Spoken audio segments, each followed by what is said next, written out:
Amerikanci su nedavno obavili delimično uspešno testiranje letećeg nosača aviona koji u svom sastavu nosi bespilotnu letelicu X-61 Gremlin. Ovaj sistem predviđen je da bez živih pilota prodire u zonu dejstva neprijateljske PVO.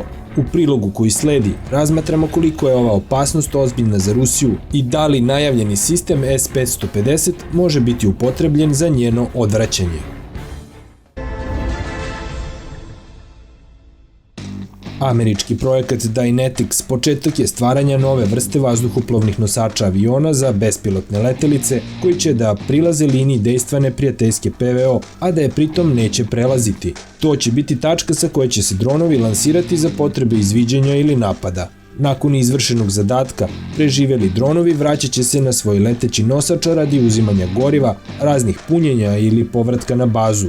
Obični transportni avioni koji služe kao nosači dronova imaju specijalnu opremu koja je u stanju da primi dron koji se vraća.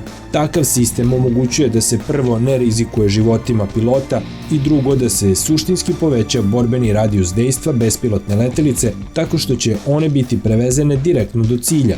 Pentagon je sa velikim oduševljenjem prihvatio ideju Dynetics, ali je u praksi imao ozbiljne probleme.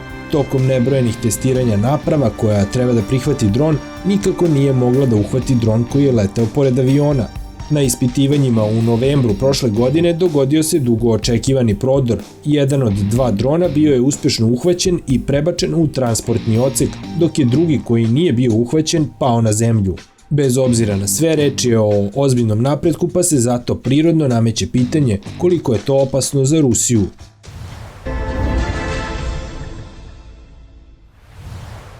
Projekat Dynetics ima jednu manu. Obzirom da je reč o transportnom avionu kao lakoj meti, njega za razliku od nosača aviona na vodi ne pokrivaju ešaloni protivraketne odbrane. Zato odlučujući značaj ima letni domet samih Gremlina.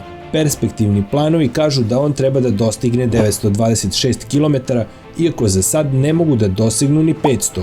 To samo znači da Gremlini i njihovi leteći nosači ulaze u domet ruskog sistema S-500 koji iznosi 600 km. U perspektivi velika pretnja mogu biti američki kosmički bespilotni dronovi X-37, iako je saopšteno da je reč o letelici namenjenoj naučnim istraživanjima. Bez obzira na to, ona će sigurno moći da ponese nekoliko nuklearnih bojevih punjenja, pa ju zato u Rusiji smatraju kao ofanzivni sistem za strateške namene u kosmosu. Rusija je za borbu protiv ove letelice pripremila novi mobilni sistem S-550. U javnosti se ne govori o karakteristikama ovog sistema, iako se zna da je već proizveden. Saopšteno je samo da će mu domet biti znatno veći od S-500 i da će se specijalizovati za borbu protiv orbitalnih ciljeva.